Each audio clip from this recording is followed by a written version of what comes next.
Graça e paz, uma boa tarde. É com muito prazer, uma honra, que eu volto a fazer nosso programa Eu Curto Deus, nosso 16º programa.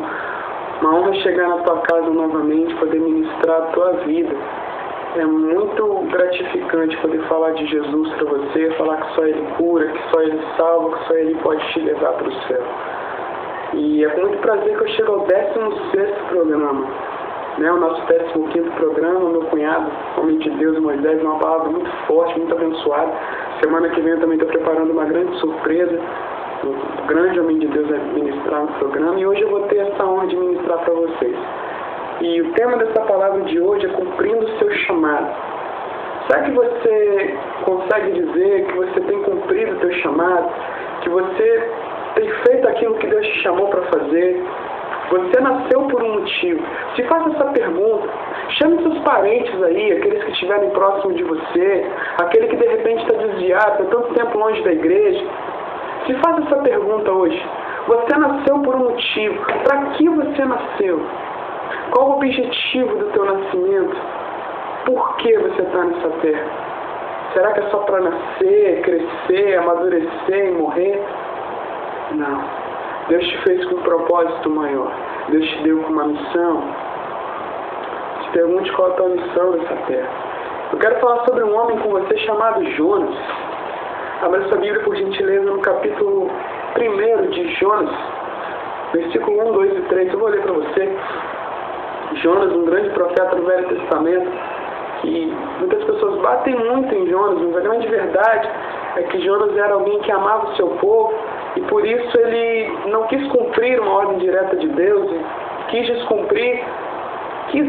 acabou por descumprir a princípio o seu chamado e pagou um preço alto por isso. Jonas era alguém que tinha um chamado. E o nome de Jonas, no significado do hebraico, significa pomba.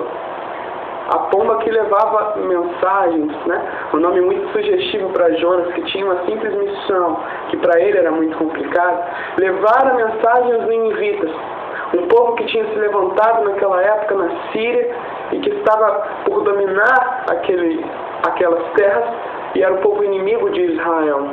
Jonas, como um bom israelita, não gostava dos ninivitas, não queria que eles se estabelecessem. Porém, Deus deu um chamado e tratou os traumas dele naquele chamado.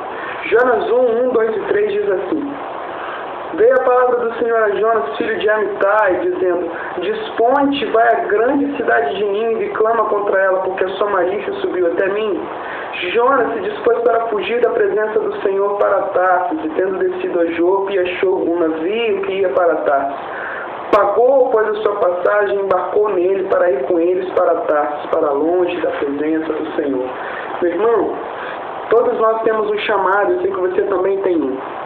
Jonas escolheu fugir dele por motivos pessoais. E motivos que de repente eu e você na época também teríamos e acharíamos honrosos. Ele amava o seu país, ele desobedeceu uma ordem do Senhor por não querer ver aquele povo bem, por querer que Deus viesse com juízo sobre o povo que Deus queria dar misericórdia. Se você estudar a história dos ninivitas, você vai ver que o arrependimento dos ninivitas no livro de Jonas fez com que aquele povo por mais aproximadamente 150 anos vivesse em paz e não caísse. Por causa do arrependimento de uma cidade. E porque o profeta foi cumprir a sua missão. O que eu aprendo nesse primeiro capítulo de Jonas é que o que Deus mandou você fazer, Ele não mandou mais ninguém. A tua missão, ela é só tua. Ninguém pode fazer aquilo que é você que tem que fazer. Jonas, ele tinha que ir a Nínive. Deus, naquela época já existia a escola dos profetas levantada por Samuel, já existia sacerdote, e Deus não escolheu nenhum nem outro. Deus chamou Jonas, porque Ele trata você no meio da tua missão, no meio da tua chamada, e aquilo que Deus te mandou fazer, não passe a outras pessoas. O que você tem que fazer, é você que tem que fazer. Quando você cumpre o que Deus mandou você fazer, você encontra a tua felicidade, a tua paz. Sabe?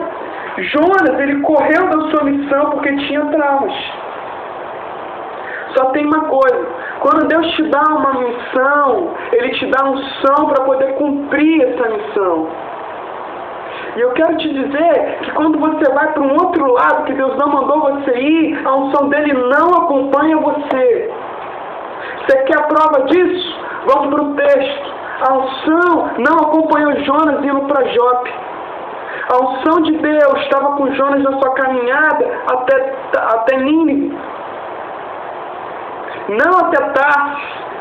Não até Jope, onde ele pegou navio para fugir. Olha o que o texto vai dizer.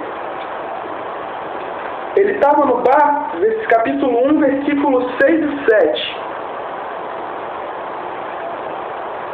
Se levantou uma grande tempestade naquele navio que Deus tinha enviado ao mar, porque Jonas estava no lugar onde Deus não tinha mandado. E eu e você precisamos entender que quando a gente não faz aquilo que Deus mandou a gente fazer, a gente causa tempestade na vida das pessoas. Houve uma tempestade naquele navio que Jonas tinha comprado a passagem, e Jonas deu problema para aquele barqueiro. Porque as mercadorias, o texto vai dizer que tinham que ser lançadas ao mar, quando o grande problema daquele barco não eram as mercadorias, era Jonas. Eu e você nos tornamos problema para as pessoas quando não cumprimos o que Deus mandou a gente fazer. Olha o que diz Jonas 1, 6 e 7. Chegou-se a ele o mestre do navio e lhe disse: que passa contigo agarrado no sono? Levanta-te e invoca o teu Deus. Talvez assim esse Deus lembre de nós para que não pereçamos. E diziam uns aos outros: vinde, lancemos sorte para que saibamos por causa de quem nos sobreveio esse mal. E lançaram a sorte, e a sorte caiu sobre Jonas. Meu irmão, quando o capitão do barco procurou alguém, procurou uma solução, ele olhava para os lados, ele procurava alguém que tivesse uma solução, e ele viu Jonas tranquilo, porque Jonas tinha a tranquilidade de um profeta. E ele estava dormindo, porque um profeta não tinha medo do mar, um profeta conhecia Deus, e quem conhece Deus não tem medo de tempestade. Jonas, ele tinha aparência de profeta, ele falava como profeta, mas como ele foi aonde Deus não queria, ele já não tinha a unção do profeta. Você só tem a unção de Deus quando você vai aonde Deus mandou você ir. Quando você vai a outro lugar, a unção fica. Você quer a prova disso? Olha o que vai dizer o texto mais à frente. Lembra que estava tendo uma tempestade?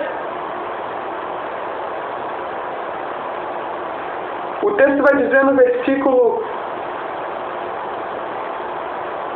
11 em diante. Disseram: que te faremos para que o mar se nos acalme? Porque o mar se ia tornando cada vez mais tempestuoso. Respondeu-lhes: tomai-me e lançai-me ao mar, e o mar se aquietará, porque eu sei que é por minha causa que vos sobreveio essa grande tempestade. Entretanto, os homens eles remavam, esforçando-se por alcançar a terra, mas não podiam, porque o mar se tornava cada vez mais tempestuoso contra eles. Então clamaram ao Senhor e disseram: Senhor, te rogamos que não pereçamos por causa da vida deste homem, e que não recaia sobre nós o seu sangue. Quanto a nós, inocente, porque tu, Senhor, fizeste como te aprouve. E levantaram a Jonas, e o lançaram ao mar, e o mar cessou da sua fúria. Jonas, ele estava diante de uma tempestade, ele falava como profeta, tinha jeito de profeta, conhecia o Deus que o fez um profeta, mas já não tinha unção para acalmar a tempestade. Lembra de Jesus no barquinho com os discípulos? Jesus dormia. E a tempestade ficando cada vez mais forte, os discípulos eles acordaram Jesus, e Jesus falou: homens de pequena fé, mar, aquieta-te. E o mar se acalmou na hora. Sabe por quê? Jesus ele fazia o que aprovia a Deus. Ele estava onde Deus queria que ele estivesse, fazendo o que Deus queria que ele estivesse fazendo.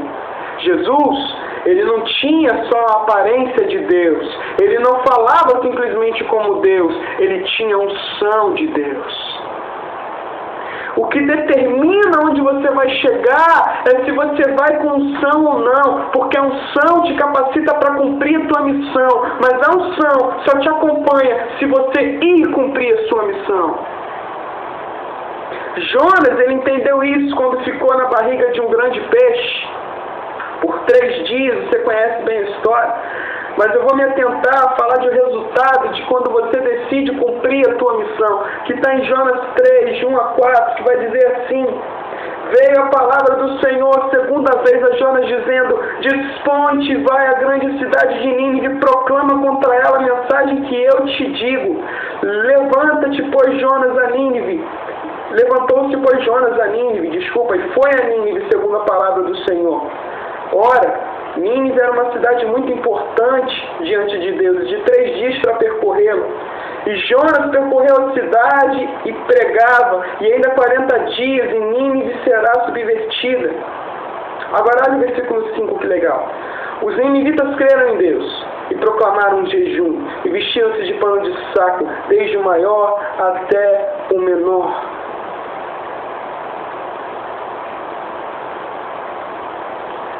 Você está vendo aqui a conversão de uma cidade. Jonas, ele decidiu enfrentar os seus traumas, os seus problemas com os ninivitas e cumprir o que Deus tinha feito. Mas no versículo 1 do capítulo 3, você vai ver uma ordem de Deus que não foi nada novo. Sabe o que Deus quer te dizer hoje? Ele não quer te dizer nada novo, não. Vai, cumpre o que Ele já mandou você fazer. Porque quando Ele chegou para Jonas, depois que Jonas saiu do grande peixe, foi: Jonas, muito legal que você voltou ao caminho. Agora vai fazer o que eu te mandei fazer. Deus já te deu uma ordem.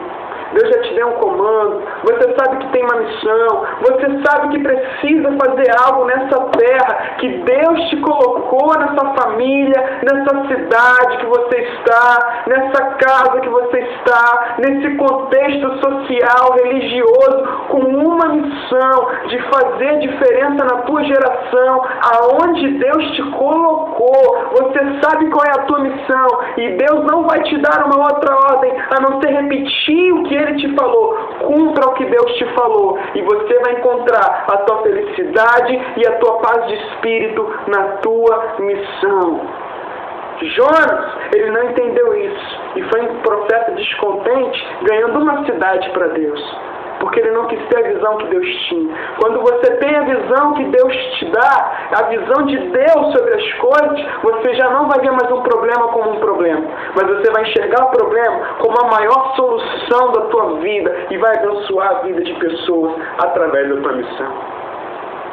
Essa é uma palavra curta, eu sei, mas que possa te abençoar nessa tarde, que possa te missionar, que possa te levantar do comodismo e te fazer ir aonde você tem que ir, e romper onde você tem que romper, para que você seja a pessoa mais feliz dessa terra, porque ainda que você esteja no olho de um furacão, cumprindo a tua missão, você não vai sentir dano e muito menos dor, porque cumprir a missão de Deus te gera alegria, te gera contentamento, te gera prosperidade, te gera tudo que você precisa para cumprir aquilo que Deus tem na tua vida. Que Deus possa te honrar nessa tarde e que você que está ouvindo essa palavra agora, você que não tem Jesus, possa ingressar nesse barco, não no barco da fuga de Jonas, mas no barco de Jesus, que não só tinha presença, que não só falava como Deus, mas tinha unção de Deus. Que essa unção possa alcançar a tua vida e que Deus possa te abençoar nessa tarde. Feche os teus olhos, eu quero orar por você. Senhor, em nome de Jesus, eu não sei quem ouviu essa mensagem, eu não sei quantas pessoas vão ser alcançadas através dela, mas eu sei que essa é a tua palavra e ela foi pregada. Diz a tua palavra sobre si mesma que é mais penetrante que a espada de 2 gumes, capaz de discernir entre ossos, juntas e medulas, discernir entre o espírito e a alma. Senhor, que a tua palavra cumpra os frutos dela e possa trazer as pessoas até o Senhor, ao teu caminho, a aprenderem mais de ti e que possam cumprir a missão que o Senhor as deu nessa terra. Muito obrigado. Eu os abençoo em nome de Jesus. Amém. Que Deus possa te abençoar. Esse foi o nosso 16º programa Eu Curto Deus. Vem curtir Deus comigo também. Eu curto Deus e você. Curte, compartilha, manda para quem não tem Jesus, manda para os teus amigos e vamos fazer esse projeto bombar para a glória do nome de Deus, que as pessoas possam a cada dia mais ouvir mais a palavra de Deus através desse programa, que possa ser bênção e que Jesus seja glorificado hoje e sempre na tua vida. Tamo junto e até a próxima.